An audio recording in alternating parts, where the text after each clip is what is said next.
Bienvenue à toutes et à tous dans cette nouvelle émission des coulisses d'entrepreneurs où je vais à la rencontre d'entrepreneurs qui sont passés du stade de l'idée au stade « je peux vivre mon entreprise ». J'ai déjà reçu dans cette émission des freelances, des propriétaires de sites e-commerce, mais aussi des hypnothérapeutes, des praticiennes en Ayurveda. Et aujourd'hui, je vais recevoir quelqu'un qui est inclassable. Alors, on va parler principalement de son livre que j'ai dans les mains, S'initier à l'astrologie. Donc, elle est astrologue, elle s'appelle Paola Braconneau. Elle est aussi donc autrice, elle a écrit plusieurs livres qu'elle va nous présenter. Elle vient de lancer une formation sur l'astrologie, mais elle est également artiste peintre. Elle a plein d'activités différentes et elle est avec moi aujourd'hui. Bonjour Paola. Bonjour. Alors, je sais que j'ai oublié certaines des activités. Tu es aussi consultante en communication. Je ne sais plus si tu l'es encore. Tu as ouvert un commerce local pas loin de Paris. Dis-nous tout. Alors donc sous mon nom d'artiste Paula von Grut, j'ai effectivement lancé depuis 2019 en fait. J'ai eu envie en fait d'avoir un endroit qui soit à la fois mon cabinet de consultation d'astrologie. Je vis en fait dans le sud de la Seine-et-Marne, dans une petite ville médiévale très belle qui s'appelle Moret-sur-Loing. Et j'avais envie d'avoir cet espace et j'ai trouvé donc un local juste devant l'église. Qui avait plein de potentiel et je me suis dit tiens je vais ouvrir donc mon cabinet et j'avais toute une partie boutique et là je me dis tiens comme je suis aussi artiste je voudrais bien exposer ce que je vends, ce que je crée et après je me suis dit bon je peux aussi vendre d'autres trucs et donc de fil en aiguille en fait j'ai créé comme une sorte d'espace un peu hybride. Il y a eu le Covid qui est passé par là, donc il y avait un salon de thé qui a fermé, donc c'était quelqu'un qui faisait cette activité qui finalement a décidé d'arrêter. Et moi, j'ai gardé le local et c'est vrai qu'aujourd'hui, la boutique est surtout un cabinet d'astrologie. J'y suis tout le temps, mais en arrière-boutique en train de travailler et j'expose, pour les gens qui viennent, ce que je fais. Il y a quelques produits sympas, mais c'est devenu vraiment mon cabinet. Et moi, j'ai eu la chance de venir chez toi et de voir cette ville qui est magnifique, quoi. C'est effectivement une ville médiévale où on n'est pas très loin de Paris. On est à 1 heure, je crois, en transport. On est à 50 minutes de la gare de Lyon. Mais on a l'impression d'être dans un autre monde et ça te va bien, la notion d'autre monde d'ailleurs. Donc aujourd'hui, ton quotidien, c'est de donner des consultations d'astrologie. En présentiel et puis également à distance. Ouais, là, genre 85% de mes consultations se font via Zoom. À côté, parle-nous de ton activité d'artiste peintre avant qu'on arrive au livre et à la formation. Alors donc en fait, je suis donc illustratrice, je fais du collage digital. Et donc tout mon travail, c'est d'aller chercher des gravures anciennes. Qu'on a dans ton livre. Oui, mon livre il est entièrement illustré par mes soins. Alors je te laisse finir. Je montre à la caméra quelques illustrations. Et poisson. Ouais. Ça tu le fais depuis plusieurs années. Oui, en fait j'ai démarré le collage digital en 2008-2009. Parce que à l'époque je travaillais avec Paulo Coelho et sa femme qui est ma tante Cristina Oiticica et je les voyais tous les deux créer et moi ça me démangeait quoi. Je me dis mais j'ai besoin de créer. J'en pouvais plus et un jour je me suis dit tiens je vais faire des photocopies pour faire des collages et en faisant des photocopies je me dis attends je peux faire des scans de ça et je peux ouvrir Photoshop et donc c'était le moment où j'ai commencé à faire mes collages et ça commençait évidemment avec des choses très simples.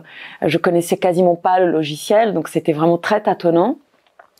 Mais j'ai été prise d'une passion pour ça et j'ai commencé quoi. Et tu les mets d'ailleurs sur ton compte Instagram dont on mettra le lien en description de la vidéo mais qui est un de mes comptes préférés. Il est magnifique, c'est une beauté chaque publication et tu commences à avoir une belle communauté qui te suit. T'as je crois plus de 15 000 personnes qui... Je suis en train d'arriver à 15 000. Ouais, qui suivent toutes tes activités et tu as un site internet sur lequel on peut commander ces collages. Je crois. Exactement, j'ai ouvert donc sur Shopify. donc un site, et effectivement on peut commander une lecture de thème, on peut commander une œuvre d'art personnalisée, on peut effectivement commander des tirages des œuvres que je suis en train de créer, parce que c'est vrai que depuis que je suis devenue astrologue, j'ai décidé vraiment de développer en fait une imagerie astrologique très forte, quoi. Donc dans le site on trouve voilà toutes mes créations. Alors on va détailler tout ça parce que donc tu as aujourd'hui dans le monde de l'astrologie, dans ton monde à toi de l'astrologie, il y a donc les collages, les lectures de thèmes, les consultations à distance ou en présentiel, et puis ce livre maintenant, S'initier à l'astrologie, publié aux éditions Larousse, et la formation que tu viens de lancer d'astrologie. Alors avant de te poser une autre question, comment tu réussis à faire tout ça, Paola? Parce que moi, je me considère plutôt comme hyperactif, tu vois. Mais il y a quelques personnes dans ce monde qui m'ont l'air d'être encore plus hyperactives que moi, et t'en fais vraiment partie. Comment tu organises tes journées, ton temps? Tu me fais penser vraiment à ces artistes ultra créatifs comme Jodorowsky, donc moi, que tu sais que j'aime beaucoup, donc Alejandro Jodorowsky, pour ceux et celles qui ne connaissent pas, qui a été metteur en scène, qui a été réalisateur de films, qui a été auteur sur une bande dessinée, et puis qui a ensuite décidé de laisser beaucoup de place dans sa vie, dans ses créations au tarot. Donc quelqu'un qui est super multiple. Toi, c'est la même chose. Donc je te pose la question, comment tu fais pour t'organiser? En fait, j'ai la chance d'être mariée à un homme qui vraiment est génial au niveau, disons, de la logistique journalière. Parce qu'on a 2 enfants, et Brice, donc Monsieur von Grut, il est vraiment un super père, un super compagnon. Il prend en charge beaucoup de choses dans la maison, et c'est vrai que moi, je suis un peu une boulimique de travail. J'adore travailler. T'adores créer. J'adore. Ouais. Je dirais que c'est un peu mon mode default. C'est-à-dire que j'ai besoin j'ai des images qui me traversent l'esprit, j'ai besoin de les manifester. Avec l'astrologie, j'ai découvert une passion qui est dévorante, en fait. C'est assez impressionnant d'ailleurs le niveau d'amour que j'ai pour cette discipline. Et donc c'est vrai que je démarre ma journée déjà sur les chapeaux de roue, et on dit OK, qu'est-ce que je fais aujourd'hui? Et voilà. Mais tu as toujours été comme ça, même avant l'astrologie. Moi, je connais un peu ton passé. Tu as toujours eu plein d'activités. Est-ce que tu peux nous raconter, voilà, d'où tu viens, Paola? Tu n'es pas née en France, tu es née au Brésil. Tu es arrivée en France à 18 ans, 19 ans. 18 ans, 19 ans. Et entre cette arrivée à 18, 19 ans et cette transition vers le monde de l'astrologie, tu as fait plein de projets, lesquels? Alors, quand je suis arrivée en France, donc si je remonte à mes 18-19 ans, donc j'ai passé mon bac, j'étais à Pékin. Je vivais en Chine. Et mon père étant diplomate brésilien, en fait, j'ai vécu un peu partout dans le monde, et j'ai toujours été à l'école française. Et quand j'ai passé mon bac à Pékin, j'ai pu avoir une bourse d'excellence octroyée par le gouvernement français pour venir faire mes études ici. Mais évidemment, donc, j'étais absolument pas au courant de comment ça se passait en France. Et on m'avait dit, voilà, pour avoir une bourse d'excellence, qui était la seule façon pour moi de venir, on m'avait dit, il faut faire une école prépa, puis une grande école. C'est quoi une école prépa? C'est quoi une grande école? Je voudrais bien aller à la Sorbonne, en fait, c'est OK. Moi, mon projet, c'était de devenir prof de philo. Et donc on m'a dit non, pas l'université, école prépa. Je dis d'accord. Donc je suis prise à Louis-le-Grand, je fais donc Hippocagne à Louis-le-Grand. Après je vais à Sciences Po, donc je fais le restant de mon cursus là-bas. J'ai pu faire un master en marketing et com. Et quand je finis au bout de 5 ans ce parcours, voilà, tout le monde qui disait mais Paula, vraiment bravo, très bien, Moi, j'étais un peu du genre, OK, je voudrais bien rester en France et pas rentrer au Brésil, parce que j'avais compris que je voulais vivre en Europe. Et je reçois une magnifique lettre du gouvernement français disant maintenant que on a investi sur vous, vous pouvez rentrer chez vous et on va construire des ponts. Et moi, j'étais genre, je ne veux pas rentrer. Et là, j'ai eu beaucoup de chance parce que c'était très compliqué en fait, en étant étrangère hors de l'Union européenne, d'avoir un travail. Et à ce moment-là, j'ai eu donc ma tante peintre, Christina Utsika, qui m'a dit Paula, j'ai besoin de quelqu'un qui puisse m'aider en fait à documenter mon processus artistique parce qu'elle est peintre. Et dit voilà, est-ce que tu veux travailler avec moi? Et à l'époque, ils étaient tout le temps un petit peu en train de tourner en Europe. Un moment, ils étaient en France, puis après ils étaient en Suisse, puis après ils étaient en Espagne et tout ça. Donc avec Paolo Coelho. Exactement. Et ton oncle. Et petit à petit, j'ai commencé à travailler avec Paolo. Et notamment, le début de mon travail avec lui, c'était qu'il partait faire le train transsibérien. Il est allé jusqu'à Vladivostok. Et ça, c'était en 2005-2006. Et il m'a dit, Paula, je veux un blog. Et moi, je le regarde, je dis, j'ai aucune idée de comment faire ça, mais d'accord. Et donc, j'avais un très bon ami à l'époque, donc turc, qui m'a aidé à faire le premier blog en WordPress pour Paolo. Et ils m'ont envoyé les missives, je traduisais en 4 langues, les 4 langues que je parle, je publiais sur le blog. C'est lesquelles, les 4 langues que tu parles? Français, anglais, portugais, espagnol. Et je mettais sur le blog et c'est comme ça qu'on a lancé. Petit à petit, donc les réseaux sociaux commencent à apparaître. Et là, voilà, Facebook, Orkut, Twitter, puis après, bon voilà.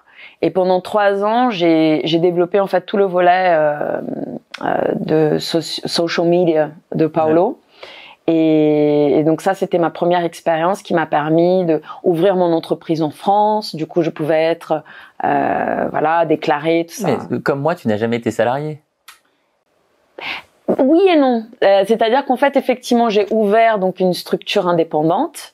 Je travaillais pour 2 artistes, mais c'était mes 2 seuls clients, quoi. Donc, c'était pas vraiment comme si j'avais, tu vois, un pool de clients gigantesque. Oui, mais en tout cas, je veux dire, tu t'es jamais rendu dans un open space. J'ai eu des expériences horribles de stage dans des grandes entreprises. En stage, t'as fait ça, comme moi. Moi aussi, j'ai fait une fois le stage. Et c'était terrible. On a du mal à t'imaginer quand on voit ça. Et donc, tu fais ça, et alors ensuite, il y a eu plein d'autres choses. Je sais que t'as été consultante en communication. Tu es devenue formatrice sur Instagram. On avait même fait une formation ensemble. C'est un très bon souvenir. Tu as aussi publié d'autres livres avant celui-là. Oui. Parle-nous de tes autres livres qui ne sont pas sur l'astrologie. Alors, donc avec donc mon mari, Monsieur von Grüth, on est les époux von Grüth et on a lancé 2 livres pour enfants. Un en 2017 qui s'appelle donc Il était une fois des femmes fabuleuses. Et donc on raconte l'histoire de 10 femmes inspirantes et ça a été illustré en fait par une illustratrice aux Pays-Bas. Très joli son travail, Bodil Jane. Et on a lancé ça en 2017. Ça a super bien marché. Du coup, on a eu la possibilité de faire un 2e opus qui s'appelle donc Il était une fois des pionniers fabuleux, qui est sorti 2 ans plus tard. Et donc comme ça, on a pu démarrer dans ce qui a toujours été un peu mon rêve, qui était donc effectivement d'écrire d'histoires pour des enfants. J'adore ça. Et donc voilà, on a écrit à 4 mains et ça a été une superbe aventure. Et en même temps, j'étais en train de vivre cette mue vers l'astrologie, quoi. Et parle-nous peut-être, t'as évoqué Brice, ton compagnon, comme soutien sur tes activités créatrices, par le temps qui te libère, sur la logistique, le fait que c'est un vrai partenaire pour ta vie, pour ton couple, mais c'est aussi un partenaire créatif. Oui. T'as aussi la chance d'être entouré par quelqu'un qui crée avec toi. Ouais, et il est un partenaire créatif, il est un partenaire spirituel aussi, parce que je dirais qu'une des choses en fait qui nous lie vraiment, c'est cette quête spirituelle, quoi. Qu'est-ce qui stimule ta créativité, toi, Paola? C'est une bonne question.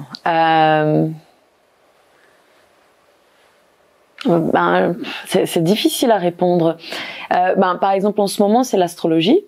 Donc j'essaye en fait de traduire en fait des mouvements, des archétypes et tout ça par le collage digital. Avec Brice et les filles, on était partis dans le jardin des tarots de Niki de Saint-Phal. Je sais pas ce que c'est. Tu vas adorer. C'est donc en Toscane, c'est Niki de Saint-Phal, donc une artiste du XXe siècle qui, tu sais, les nanas. Ça, les grandes femmes colorées, tu sais. Et elle avait conçu un jardin sur les lames du tarot. Donc, tu te promènes dans un jardin où t'as que les arcanes du tarot partout. à sa sauce évidemment.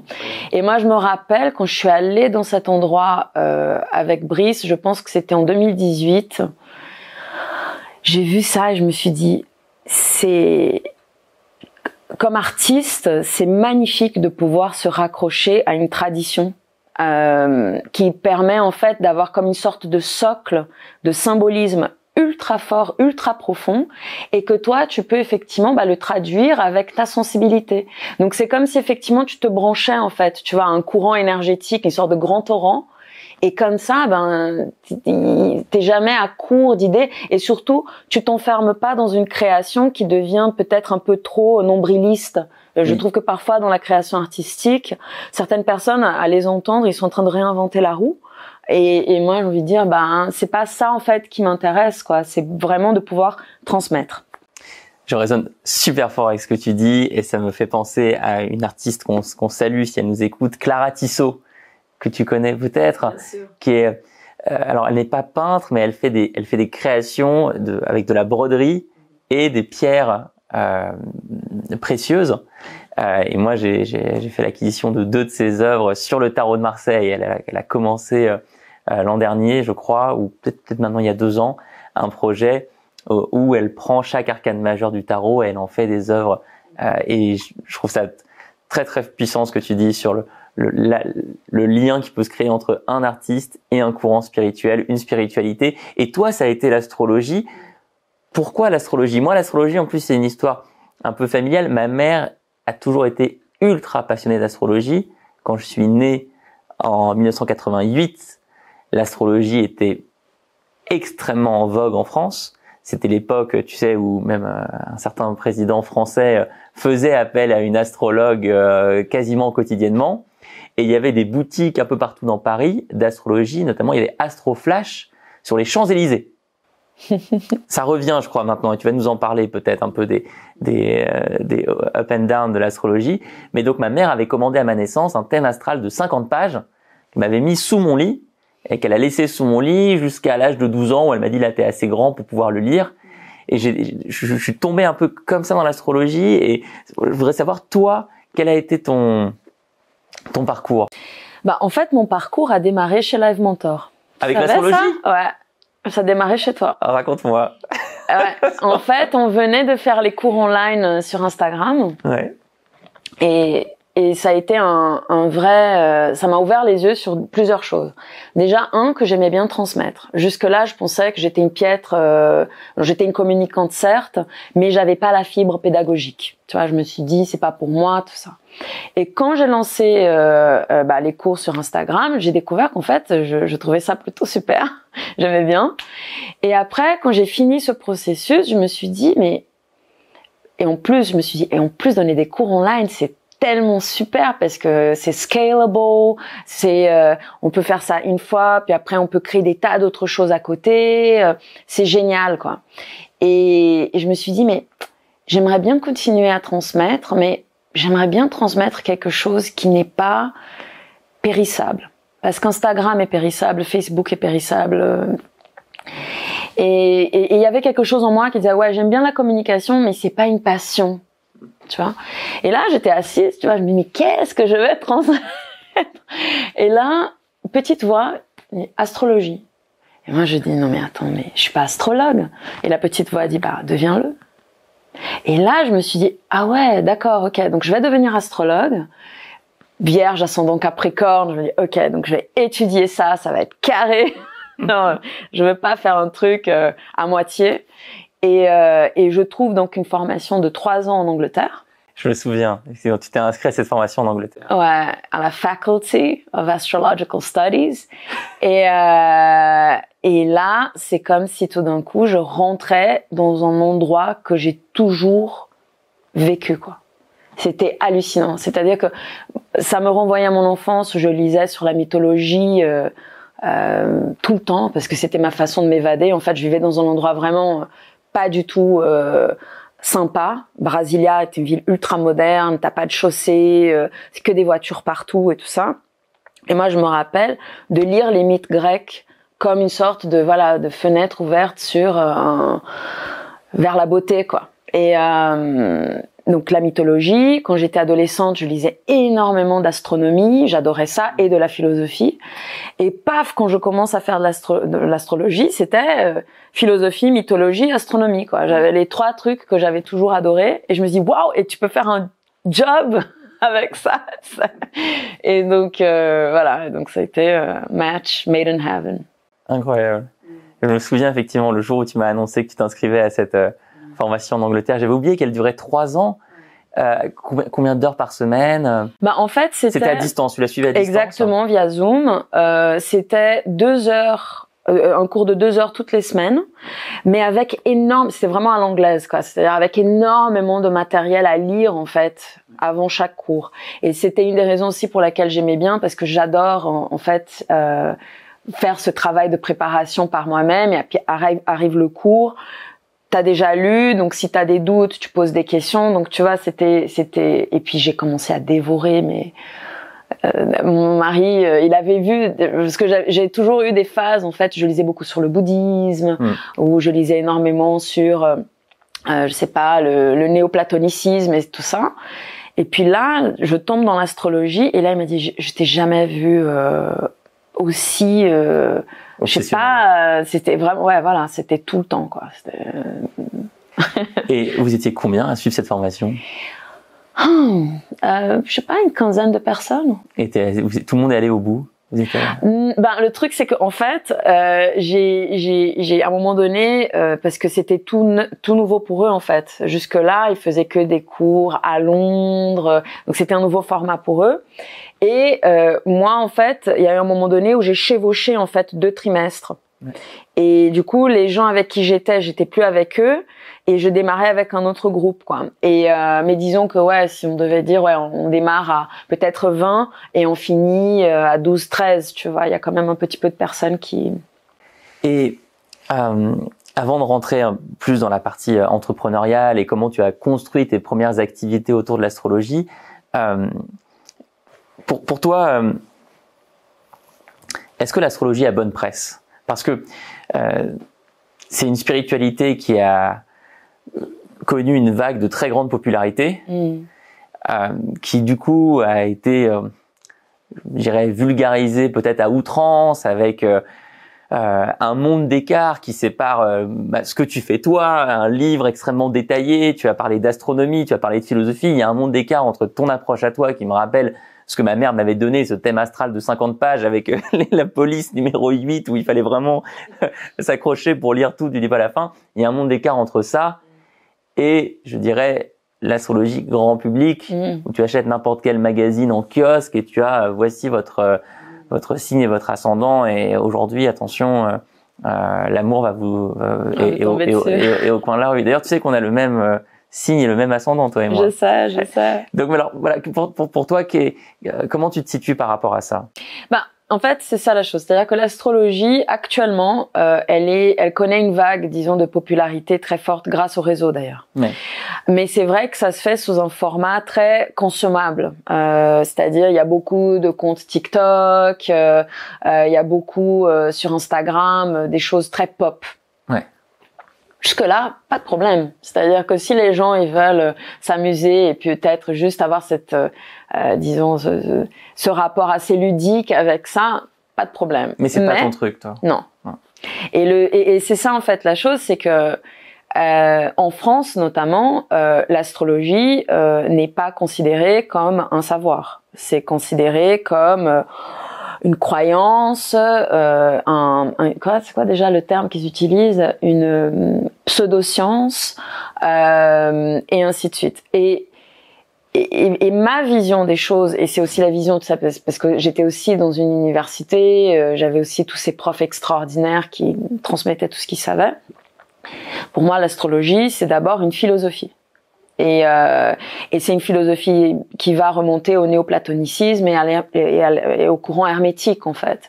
Donc, à partir du moment où on commence à comprendre qu'on est en train de travailler avec les qualités primitives d'Aristote, qu'on est en train de lire des textes de Platon, tout ça, tu vois, et ça, c'est à l'époque des Grecs. Mais tu peux remonter encore d'un cran. Tu peux aller chez les Égyptiens, tu peux aller chez les Babyloniens, et là, tu te rends compte qu'il y a toute une transmission mythique qui est extraordinaire, quoi. Et juste pour le côté historique, c'est fantastique. Après, il y a aussi toute la production artistique, tous les bas-reliefs, les illuminures du Moyen-Âge.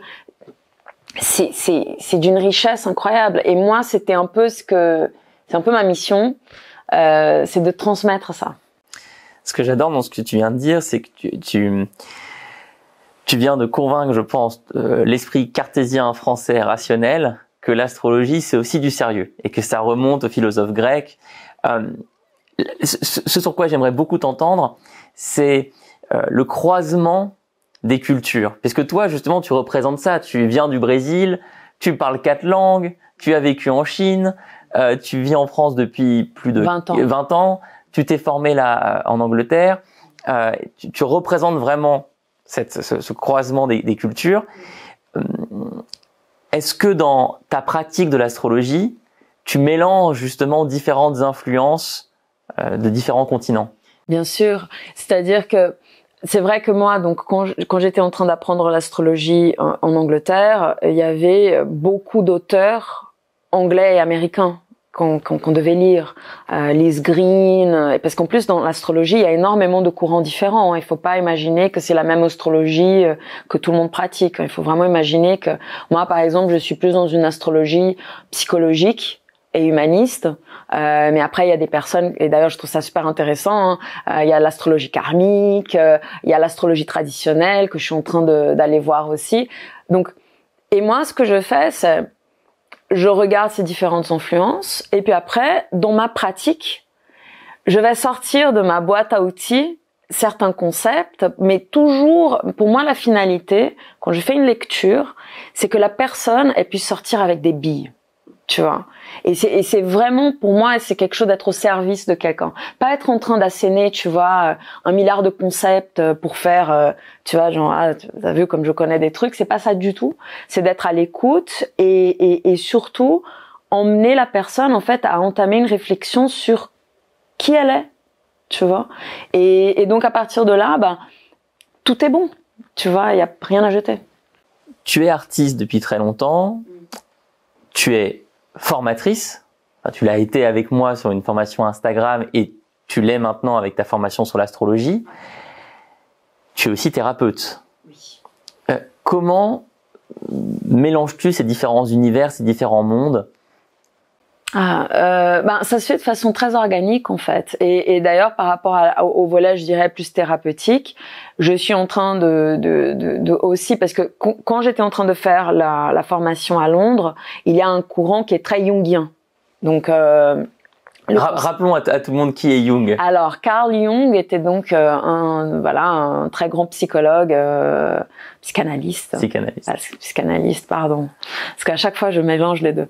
Psychanalyste suisse et il était un disciple de Freud. Tout à fait. Et à un moment donné, il y a une scission entre les deux. Et Jung, en fait, je trouve l'approche de Jung, elle est plus basée sur cette dimension spirituelle.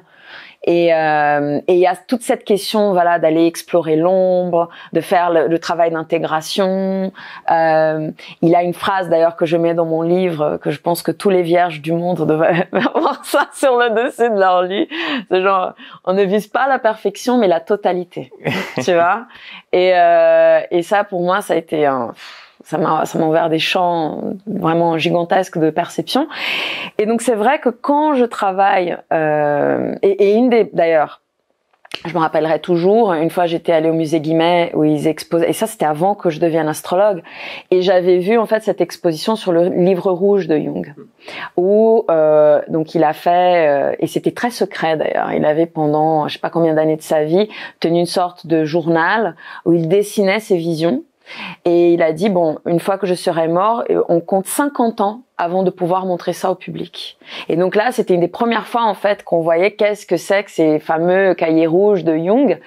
Et c'était un peu une de ces rencontres un peu à la Niki de Saint-Phal, quoi. C'était du genre, t'arrives quelque part, tu dis waouh, c'est tellement plus profond, quoi. Et voilà. Et donc c'est vrai que quand je travaille avec les clients, je pense que déjà je pars du principe que je suis vraiment plutôt à l'écoute. Évidemment, quand t'es astrologue, t'es quand même censé parler. T'es quand même censé dire des trucs, tu vois, t'es pas que comme un psychologue ou un psychanalyste où tu dois d'abord être dans une fonction, je dirais, plus de réceptivité. En astrologie, tu dois d'abord donner quelque chose pour après voir comment la personne, voilà, elle interagit et tout ça. Donc, mais toujours rester, voilà, et aussi être très humble et de dire que on est aussi en train d'explorer tout ça et on a aussi notre propre ciel, notre propre sensibilité. Et voilà. Je suis super content parce que je voulais vraiment t'avoir dans cette interview pour montrer à toutes celles et ceux qui nous regardent qu'on peut croiser toutes nos inspirations, toutes nos influences et qu'on peut passer d'une forme entrepreneuriale à une autre et réutiliser, réinventer, capitaliser sur tout ce qu'on a appris et exploré depuis 5 ans, 10 ans, 15 ans. Et c'est vraiment ton cas. Et je trouve ça super beau que tu donnes comme inspiration Jung, qui effectivement a fait cette scission avec Freud. Et il ne s'est pas cantonné à la psychanalyse pure, a commencé à s'intéresser énormément à l'astrologie, au tarot de Marseille, au chamanisme, et à plein de spiritualités du monde entier. C'est affreux parce que j'ai tellement de questions à te poser que je sais plus par où commencer. Parce que d'ailleurs aussi, tu sais que Jung, on m'a dit ça, Jung en fait, il faisait le thème de ses patients avant de démarrer une thérapie. Parce qu'il disait, en fait, en faisant un thème, c'est la façon la plus rapide d'établir un diagnostic. Et à partir de là, on travaille. Et je dis ça beaucoup à mes clients. Je leur dis, sachez qu'ici, on va explorer votre psyché. Et donc, il y a tout un travail, tu vois, d'acceptation, et aussi de comprendre aussi quelles sont nos dynamiques, quelles sont aussi les choses pourquoi certaines choses semblent ne pas, disons, aller dans le sens où on veut, parce qu'on a aussi des blocages, hein, et c'est normal. Et donc, en fait, c'est explorer ça, et à partir de là, la personne, elle peut faire un travail sur elle. Tu vois? Et alors, allons-y. Rentrons maintenant dans l'évolution de ton, j'allais dire ton activité de consultante en astrologie, mais au final, rentrons dans la décomposition de ton univers. Tu as commencé par les consultations en tant qu'astrologue. À quel moment est-ce que tu as eu l'idée de ce livre, l'idée de la formation que tu as lancée sur la plateforme Ulule de financement participatif? Raconte-nous un peu tout ça. Alors, tout a commencé en fait avec le premier confinement. Mars 2020, moi j'ai vécu, pour moi le premier confinement ça a été vraiment une descente aux enfers. C'était quelque chose que je m'attendais absolument pas à vivre. J'étais totalement abasourdie face au truc. Et je reçois un message sur Instagram d'une auteure que je connais, qui est donc Stéphanie Lafranc, qui a écrit un livre sur les gardiennes de la Lune. Et elle m'écrit, elle me dit, Paula, jusqu'ici j'étais toujours dans une approche très empirique. J'ai besoin de cours.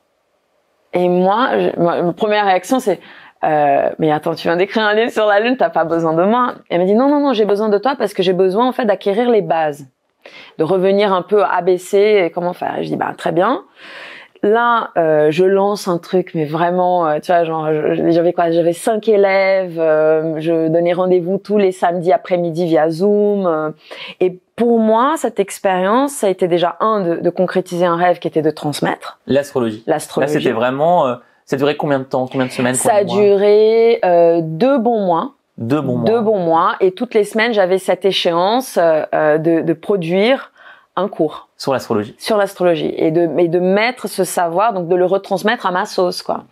Donc, je me suis vraiment amusée à faire des PowerPoint avec des tas d'images, tu vois. C'était là, le côté artiste, il était à fond. Et donc, grâce à ce cours, ça m'a donné de l'espoir. Dans un moment où c'était très, très dur de tenir. Et donc, c'était salvateur, je dirais. Et une fois que j'ai fini la formation, il y a eu un peu une période où voilà, je voulais créer à nouveau, donc j'étais plus dans la création artistique. Et à la fin 2020, je reçois un coup de fil en fait des éditions Larousse, avec qui donc j'avais déjà écrit des livres, j'avais déjà fait des projets avec.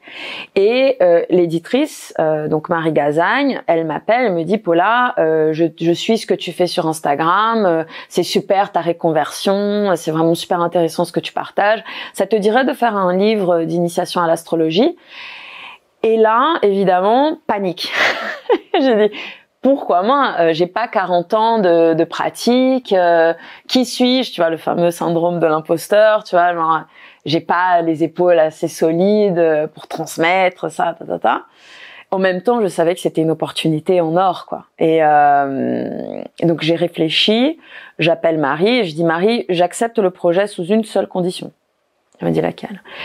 Graphiquement, c'est mon livre. C'est moi qui va faire les illustrations. Sinon, je fais pas. Si c'est pour que ça soit graphiquement ce qu'on trouve partout, je le fais pas. Et elle m'a dit, mais Paula, c'était implicite que c'était avec tes illustrations, tu vois. Et je dis, bah, super, alors ok. Et donc, j'ai démarré d'abord par l'écriture du livre, qui, pour le coup, donc j'ai démarré en janvier-février 2021. J'ai fini la rédaction du livre vers le mois de septembre. Donc ça m'a pris 7-8 mois à l'écrire. Et au même temps, j'ai démarré les illustrations, et il y en a plus de 30 dans le livre. Et j'ai donc tout donné, je pense que c'était le mois d'octobre. Le bébé était prêt, et après, voilà, c'était impression, et puis lancement, là, au mois de mars 2022. C'est génial, c'est un projet incroyable. Et pour revenir au confinement, j'ai passé le week-end avec 2 amis turcs qui m'ont partagé que l'astrologie est quelque chose de très très populaire en Turquie, et qu'ils ont une des chaînes de télé principales qui invite chaque année un astrologue pour parler de ce que dit l'astrologie sur l'avenir à venir. Et ils ont tous en tête que 1 an avant, 3 mois avant le premier confinement, l'astrologue de la télé turque avait annoncé nous serons tous enfermés chez nous. Que personne n'avait compris dans les spectateurs, spectatrices. C'est ça, c'est-à-dire qu'en fait, la signature de 2020, tous les astrologues voyaient que c'était quelque chose de très... parce qu'en fait, il y a eu... Je vais juste parler rapidement, je vais pas trop rentrer dans les détails. Mais en fait, ce qu'on avait vu, c'est qu'il y avait en fait une grande concentration de planètes dans le signe du Capricorne. Et des planètes lentes, c'est-à-dire Pluton. Il y avait notamment, c'était Pluton et Saturne qui étaient là, Jupiter qui se rejoignait à eux. Il y avait beaucoup de cette énergie. Et en fait, la dernière fois qu'on a eu une concentration de planètes lentes dans un signe de façon aussi concentrée, c'était en 1980-81, et c'était en fait un astrologue français qui s'appelle André Barbeau, qui est décédé dans les années 90, qui avait fait la corrélation. Il a dit on a eu une peste en 80-81 avec le sida. Il est très probable que quelque chose de similaire réapparaisse en 2020, parce qu'il y a cette configuration dans le ciel. Et d'autres astrologues peut-être ne mettaient pas, disons, l'accent sur la question d'une pandémie ou d'une peste, mais tout le monde était d'accord pour dire qu'il allait certainement avoir une récession économique. Il y allait avoir une sorte tu vois, ce sentiment, parce que le Capricorne, en fait, c'est un signe qui est lié donc à l'hiver, c'est un signe régi par Saturne, donc il y a une contraction, une grande contraction sociale, économique, tu vois. Et donc à partir de là, si on part sur l'archétype et qu'on dit ça comme ça, après, exactement comment cela se manifeste, quelques-uns ont vu juste, mais disons que quand on est astrologue, mieux vaut rester au niveau de l'archétype, parce que comme ça, la façon après dont cela va se manifester, on laisse aussi le réel se manifester, parce qu'il y a une grande créativité dans la façon dont les choses se manifestent, tu vois. Je vais dévorer ton livre. J'ai extrêmement envie de dévorer ton livre. Et la formation, à quel moment tu décides de créer une formation en astrologie? Alors parce que tu avais donc eu cette première expérience, tu nous as partagé avec 5 élèves lors du premier confinement, mais là, tu viens de mettre en ligne une formation très structurée, avec des vidéos que tu as enregistrées. À quoi elle ressemble cette formation et comment tu en as eu l'idée? Donc, en fait, ce qui s'est passé, c'est que donc je voyais l'échéance du livre apparaître et je me suis dit, ce serait peut-être pas bête de corréler le lancement du livre avec une formation online, parce que certaines personnes, en fait, elles ont besoin. Certaines personnes ont besoin que du livre, mais d'autres ont besoin de quelque chose, voilà, de voir quelqu'un dire quelque chose, d'expliquer, ça, avoir vraiment le support, disons, audiovisuel. Et là, je me suis dit, ça serait super de pouvoir lancer les deux, mais comment je fais? Et là, je reçois une newsletter de Live Mentor et je me dis, attends, mais qu'est-ce qu'il est en train de faire, Alex? Il est en train de faire un crowdfunding sur son livre, Entreprendre et surtout être heureux. Et je suis allée regarder, tu vois. Et je me suis dit, mais c'est génial comme idée, en fait, de la façon dont j'ai analysé la chose, tu vois, parce que ça va très vite, en fait. J'ai regardé, je me suis dit, tiens, en fait, il utilise son livre pour permettre en fait de lancer toute une série de conférences en France. Donc c'est vraiment comme une sorte de carburant d'un projet plus vaste, tout en faisant donc la promotion de son livre. Donc c'est génial comme idée, tu vois. Et je me suis dit, je vais faire la même chose mais avec mon cours. Mais toi tu fonctionnes beaucoup comme ça, tu vois un truc passer et automatiquement tu le réimplémentes. Je trouve que t'as ce truc super spontané dans tes choix de vie, dans tes choix professionnels. Il y a pas de plan maturé sur plusieurs mois, sur plusieurs années, quoi. Non, c'est le feu. Et j'ai peu de feu dans mon ciel. Ah bon? Et j'ai beaucoup d'air. Qu'est-ce que ça serait? Ouais, t'as beaucoup d'air. J'ai beaucoup d'air, beaucoup. Le côté mental, agile, rapide, beaucoup de ça. Et en fait, pour moi, l'idée, c'est, ma mère, elle me décrit souvent comme ça, elle me dit, Paula, tu sais, t'es comme une araignée. Moi, je dis, maman, merci. Je suis comme une araignée. Elle dit, ouais, t'es toujours capable de te raccrocher à quelque chose. Et ça m'a beaucoup impressionné. Ça m'a fait d'ailleurs penser à l'œuvre d'une artiste française, Louise Bourgeois, tu sais, qui fait ces gigantesques araignées, tu sais. Et je me suis dit, tiens, c'est quand même pas mal d'être comparée à une araignée, parce que c'est vrai que je suis toujours en train de tisser quelque chose. Et donc, tu as contacté, je suppose, ton éditeur, Larousse, et tu leur as dit, je veux profiter du lancement du livre, associer le lancement du livre au lancement de la formation, et ils ont été d'accord. En fait, c'est ça la chose. C'est-à-dire que comme j'ai la boutique qui est là, je suis passée par la voie de, OK, moi, autant que boutique, je veux acheter 150 exemplaires de mon livre pour les vendre. Donc, comme distributeur. Donc, je n'avais même pas besoin de demander tu vois, c'est-à-dire, I do my thing, tu vois. Et donc, je lance la campagne Ulu. Mais arrêtons-nous là 2 secondes, c'est très important pour toutes celles et ceux qui nous regardent. Ça, c'est un vrai acte d'entrepreneur, ce que tu as fait. Pour redonner le contexte à tout le monde, quand on est un auteur, une autrice et qu'on est dans la voie classique, on se laisse complètement guider par son éditeur. Voilà, on écrit un Google Doc, on le donne à l'éditeur, c'est fini pour nous après. Et donc effectivement, généralement, on décide pas de la couverture, on décide pas des illustrations, l'identité visuelle, et puis tout le lancement, la manière dont ça va être, dont on va communiquer autour du livre. On délègue ça à l'éditeur et le problème, c'est que l'éditeur, il est un peu débordé, il peut vraiment pas tout faire, et 2, l'éditeur, il a des sujets sur lesquels il est très bon, des sujets sur lesquels il est peut-être un peu moins bon. Et un éditeur n'aurait jamais été capable de sortir un livre aussi beau. Aucun, c'est impossible, ça peut sortir que de toi.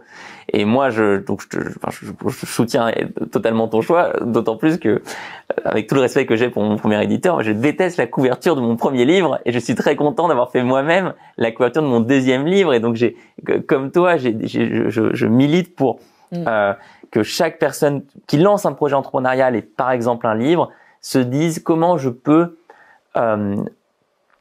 tenir les rênes du projet. Et toi, c'est ce que tu as fait. Tu as dit, vous allez vous envoyer les livres en librairie, mais moi, je vais en acheter 150 et sur ces 150, j'en ferai ce que je veux. Et donc là, tu t'es retrouvé avec 150 livres et tu pouvais les mettre en cadeau sur ta campagne de financement participatif. Ouais, et c'est-à-dire qu'en fait, tout s'est fait d'une façon parce que donc, j'ai lancé la campagne de crowdfunding le 23 février. Ça allait jusqu'à la fin mars.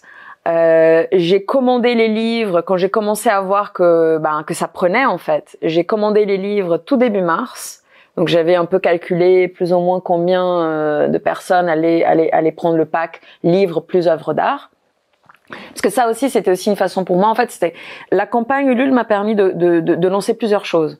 La formation, mais aussi de vraiment donner un push au livre et surtout de montrer aux gens que ils étaient aussi en train d'acquérir une œuvre d'art. Tu vois, donc il y avait vraiment les trois casquettes en fait qui se réunissaient dans ce lancement. Oui, c'est tout ton univers. Ouais. Il est dans le lancement. Ouais. Et donc alors, qu'est-ce que ça a donné? Combien de personnes se sont inscrites à ta formation? Donc, j'ai eu 24 personnes qui se sont inscrites à ma formation. J'ai sur la campagne, donc j'avais mis un objectif initial donc de 4 500 € et j'ai fini ma campagne Ulule avec 16 350 €. Génial. Ouais, j'étais super contente, je revenais pas. Mais surtout qu'on rappelle en plus à celles et ceux qui nous écoutent que écrire un livre c'est fantastique, mais c'est pas avec ça qu'on paye son loyer. C'est certain. On gagne très peu d'argent sur un livre qui va être vendu par exemple 20 €. Bon, les droits d'auteur c'est 8%, 9%. Ouais, dans mon cas c'est encore un peu moins. Plutôt 5. Donc vous voyez, il faut le faire pour plein de sujets, mais il faut pas penser que on peut payer son loyer, payer ses charges avec un livre. Et donc c'est génial d'avoir en complément d'autres activités comme cette formation. Donc les gens qui regardent cette vidéo peuvent toujours s'inscrire. Comment elle fonctionne? Est-ce que c'est une formation qu'on peut prendre quand on veut? Est-ce qu'il y a des dates de démarrage? Voilà, en fait là c'était le premier batch. Donc effectivement, donc là c'est fermé les inscriptions pour ce premier lancement. Et là justement, je me dis je vais probablement ouvrir une autre classe plutôt vers la fin de l'année.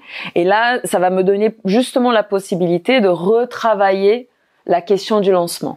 Donc tu ferais deux classes par an. Oui, pour l'instant, ouais, je pense que je vais faire comme ça.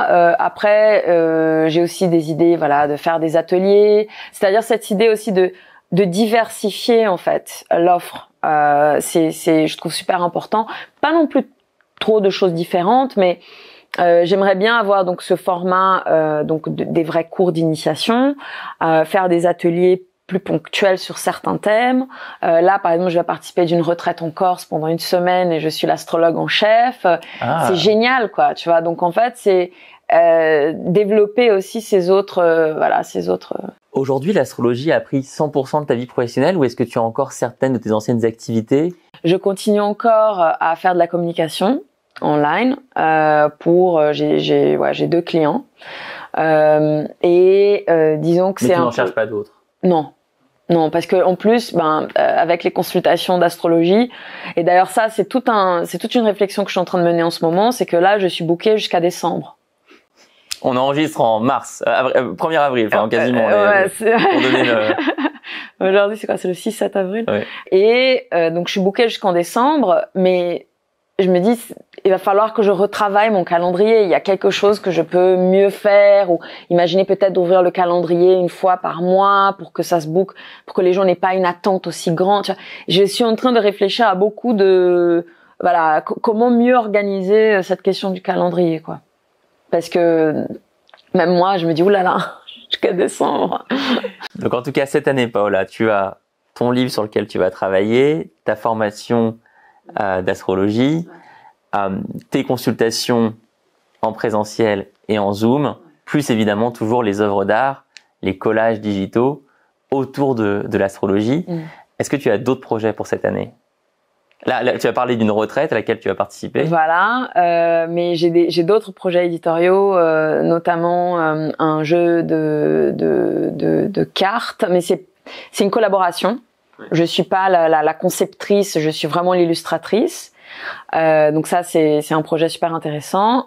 Et après, j'ai vraiment envie de lancer un podcast sur les mythes liés aux constellations. Et ça, j'ai déjà le générique, j'ai déjà la musique, je sais déjà de quoi je veux parler. Je veux vraiment faire rêver les gens sur la voûte céleste, quoi.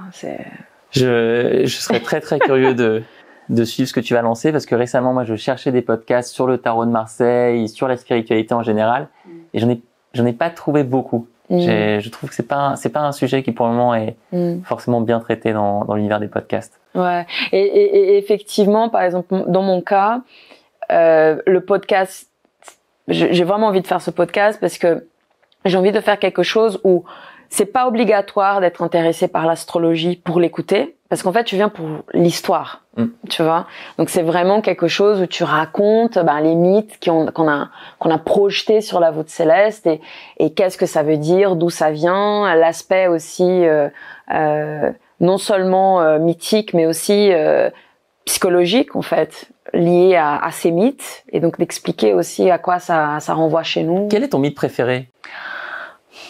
Mon mythe préféré, ça c'est une bonne question. Mon mythe préféré, il y en a tellement. Attends, tu m'as pris. Là, je dois réfléchir sur celle-là. Je pense que c'est le rapt de Perséphone. Alors, raconte-le nous. Ouais, le rapt de Perséphone, c'est ça. C'est-à-dire qu'en fait, donc Perséphone était donc la fille de Déméter. Et donc Déméter est donc la déesse, disons, des moissons. C'était vraiment la déesse de la fertilité. Et elle adorait sa fille. Et un jour, donc, elle se retrouve sa fille est partie, cueillir des fleurs. Et Hadès sort de Dieu terre. Des enfers. Exactement. Pluton sort comme ça de la terre avec son char en or et kidnappe Perséphone et l'emmène dans les enfers. Et Déméter est désespérée. Elle cherche sa fille. Et personne évidemment lui dit, parce que Zeus était au courant, Mercure évidemment il est toujours au courant de tout. Et personne dit en fait où est-ce qu'elle était. Et donc Déméter elle dit si c'est comme ça, j'arrête, je travaille plus. Et là, le monde commence à subir la famine et ainsi de suite. C'est-à-dire que, c'est le moment où l'automne et l'hiver s'installent. Et au bout d'un moment, les gens sont tellement, ils peuvent plus faire les sacrifices aux dieux. Donc les dieux, du coup, ils se disent ça va plus du tout. Et là, ils disent à Déméter où est Perséphone. Et donc Déméter, grâce à Mercure, qui était donc, et ça j'adore dans l'image de Mercure, c'est que Mercure en fait les psychopompes. C'est le passeur d'âme. C'est le seul dieu qui est capable, en fait, de transiter entre les trois mondes. Céleste, humain et infernal. Et donc, il arrive à aller, donc, dans le monde souterrain et il dit à Hadès, il va falloir que we need to strike il faut qu'on trouve un compromis. Parce que sinon, les haricots sont cuits. Et, ça va être très Macron face à Poutine quand tu racontes comme ça.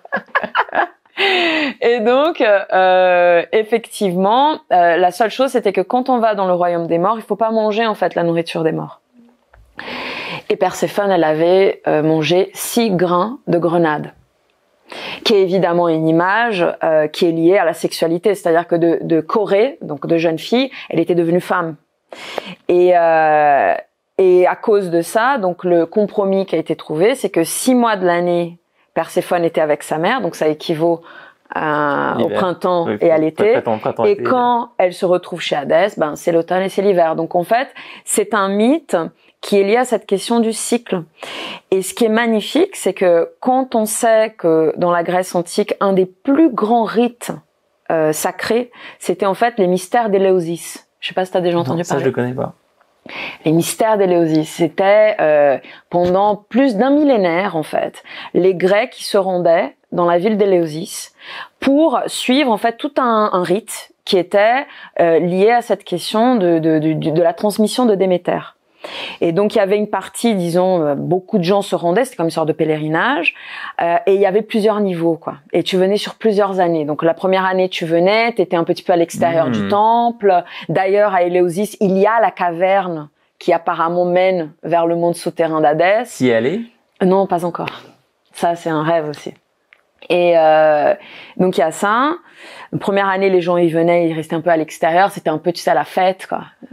Deuxième année, on rentre dans un temple, mais il y a il y a 2 parties. Et la troisième année, là, on rentre dans le Saint des Saints. Et là, il y avait cette initiation qui était très mystérieuse en fait de qu'est-ce qui se passait une fois que les gens ils étaient à l'intérieur. Donc et des disons des différents recoupages et des choses que j'ai pu lire, il y avait quand même un moment très très fort où la prêtresse montrait une gerbe de blé.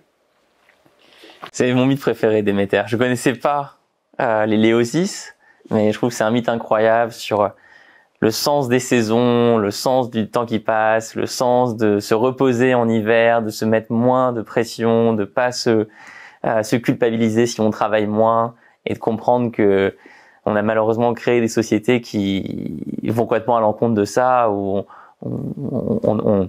on se met les mêmes objectifs professionnels, on met les mêmes objectifs de croissance, on met les mêmes objectifs de donner, et qu'on soit en décembre ou qu'on soit en juillet. On a même inventé un truc qui s'appelle les soldes en hiver, une sorte de furie commerciale qui a très peu de sens quand on revient au mythe de Déméter. Parce que en fait, quand on regarde la société moderne et contemporaine, tout se base sur une vision linéaire du temps et quantifiable.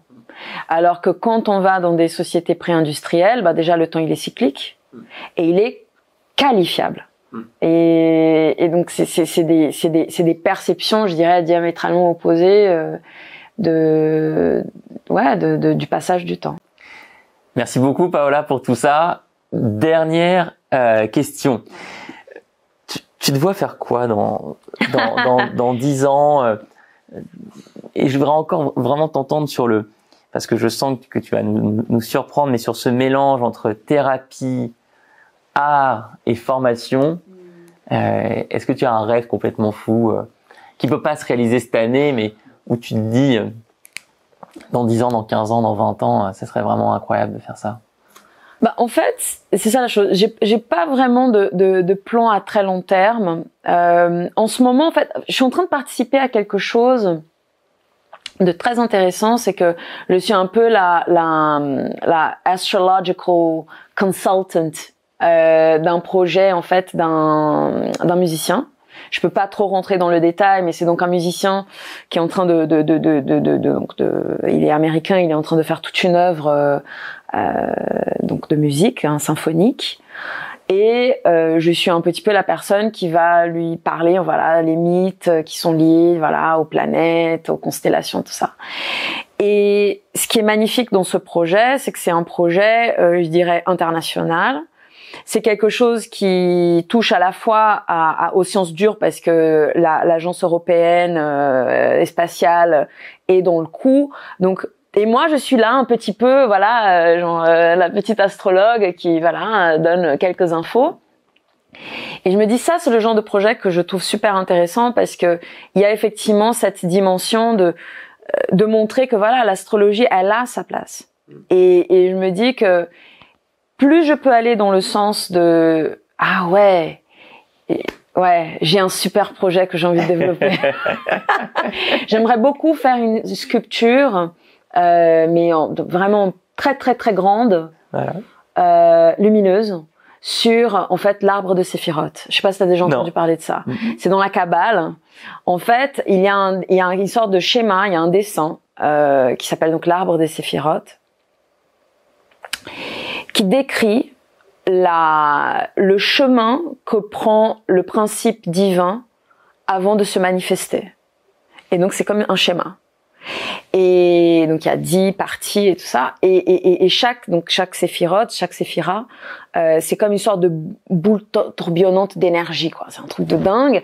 Et moi, je voudrais vraiment faire un projet, où cet arbre lumineux, il pourrait vraiment voyager et on pourrait le voir un peu partout dans le monde. Donc, soit face à une cascade ou à l'intérieur d'une église, dans une place quelque part. Mais c'est un projet très ambitieux mais j'ai envie de faire ça. Mais tu pourras peut-être collaborer avec mon oncle Yves Dana, qui est sculpteur sur marbre et qui a son atelier en Suisse et qui fait beaucoup d'obélisques parce qu'il est d'origine égyptienne. Il vient de la partie égyptienne de ma famille et donc il fait beaucoup d'œuvres qui rappellent l'Égypte antique. Et c'est des sculptures incroyables et il a un atelier avec 10 mètres de hauteur sous plafond. Il a des sortes de mini ascenseurs, monte-charge dans lesquels il monte pour taper à gauche, à droite. Ah, c'est génial! Mais je suis sûr que tu vas le faire. Merci beaucoup, Paola. Merci. Alors, si vous, à toutes et à tous, donc, j'avais prévenu que ce serait une conversation très différente de ce qu'on peut avoir sur cette chaîne YouTube, mais en même temps, pas tant que ça. On a vu avec Paola que c'était possible. C'était possible de se lancer en tant qu'astrologue, c'est possible d'en vivre et c'est possible surtout d'exprimer sa créativité pour lancer 1001 projets. Je vous recommande évidemment de faire l'acquisition du livre de Paola, de regarder les informations, la présentation de sa formation en ligne, d'aller la suivre sur son compte Instagram. On va mettre tous les liens en description de cette vidéo. Si elle vous a plu et que vous avez des questions, n'hésitez pas à les poser évidemment en commentaire et à vous abonner pour être informé de la prochaine. Merci à tous.